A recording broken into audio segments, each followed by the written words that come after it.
Welcome back to One-on-One Sports. I'm now joined by two experts who are glued to their television sets watching the NFL Draft in its entirety, Alex Rosenbaum and the birthday boy, Greg Brzezowski. Now, guys, as we all know, we mentioned the NFL Draft happened this past weekend. Maybe you watched it. Alex, which team had the best overall draft? And you got to look at team, and the draft sometimes is great on needs, and sometimes it's great on overall talent. Absolutely. And I'm looking at the team that did a little bit of both very well, and that is the Cincinnati Bengals.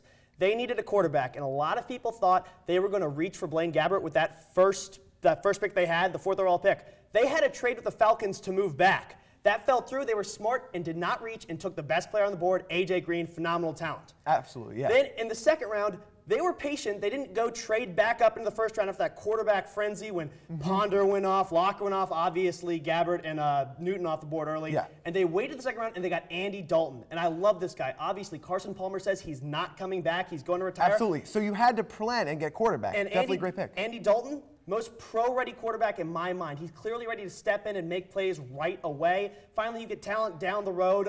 Clint Bowling out of Georgia, started all 4 years, can play guard or tackle, a ton of talent, very good draft. Definitely a great draft there from the Browns, from the Bengals, excuse me, as I get to my pick. Now, their NFC North rival, the Cleveland Browns, who I think also had a tremendous draft. You know, a lot of people questioned when they initially traded with the Atlanta Falcons, because the Falcons got Julio Jones, but the trade gave them a lot of great picks going down the road. They got 4 extra picks out of the deal. Were able to fill up the loss of Sean Rodgers with Phil Taylor, got Greg Little, a great wide receiver threat for quarterback Colt McCoy, and I really like the Browns picks. The issue I have with the Browns, though, is they didn't address needs going forward for this year. They clearly waved the white flag and said, but you know what? They're still building for the future. They're a team on the rise. They're not going to contend this year. Right. They needed offense. They kind of went defense, so a little bit of confusion there. Now, Greg, which team had the worst overall draft? Well, you know what? I actually think it's the Jacksonville Jaguars. Here's the issue. You got a great quarterback in Blaine Gabbert with your #1 pick, and he's the guy of your future. But with that pick as well, you're now admitting that your team's in a rebuilding phase at this point.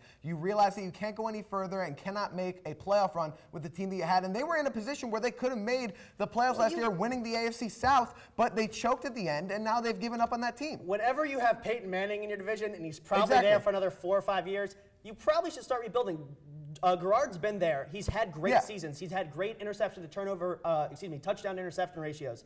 Gabbert is a guy they need. They had other issues to address. They traded up, but clearly, I'm going to say this was a decent draft for them for Jack Del Rio, because it means he'll probably keep his job longer. Most likely, yes. Worst draft I have seen in a long time, and trust me, I'm a Redskins fan. I see a lot of bad drafts, is the Seattle Seahawks. Yeah, I can't argue with you. 2 picks, their first 2 picks, 25 and 75, both guards.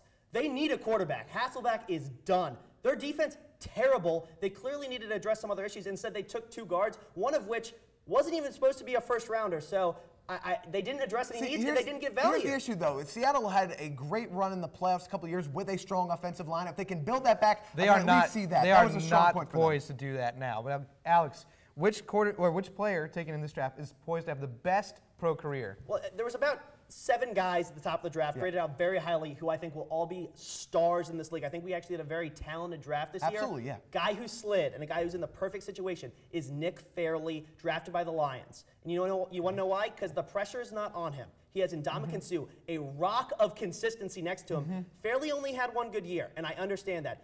A lot of raw talent, and he's not going to get a lot of attention. Watch him to have a great career as him and Sue thrive like Kevin Williams and Pat Williams up in Minnesota. Yeah, I mean, the talent from Fairley is there. The only issue I have with him is he takes plays off at times, isn't the hardest work, and you mentioned only 1 year that he had where he was really a superstar at Auburn. So I'm looking at a guy who's produced throughout his entire college career, and it is just having the Arizona Cardinals salivating by the chance they got to pick him in Patrick Peterson, the all-pro corner, a future all-pro corner in my opinion, out of LSU. This guy won about every award that you can imagine last year. He's got already the biggest cornerback in the NFL, and you know what? I'm making the bold prediction here.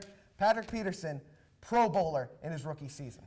And Patrick Peterson has a lot of potential, and I agree with you on that. Graded out very highly. Obviously, he was the top player on a lot of teams' boards.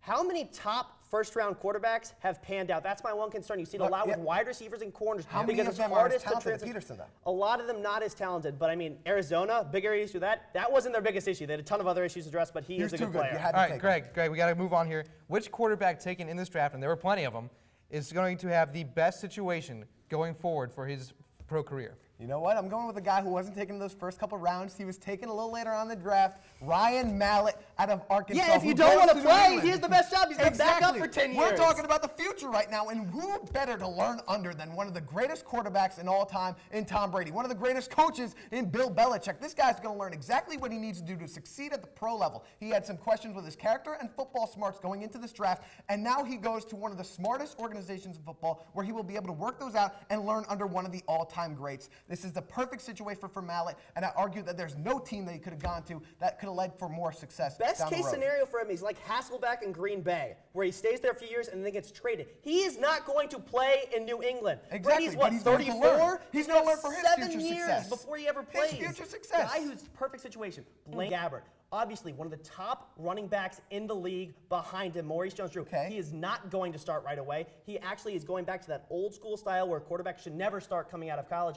And they got draft picks coming in the next few years. They can get some tools around him, and by that point, maybe Jacksonville will be a contender. And best case, there'll be no competition in his division because Peyton Manning will be gone. Yeah, absolutely correct. I'm going with Alex on this one. Blaine Gabbert is going to have of those two the better career. Time once again to take a quick break, but when one-on-one returns, Eric will sit down with our NBA experts to tell you who is more important to his team, Dirk or Kobe. Stay tuned to find out.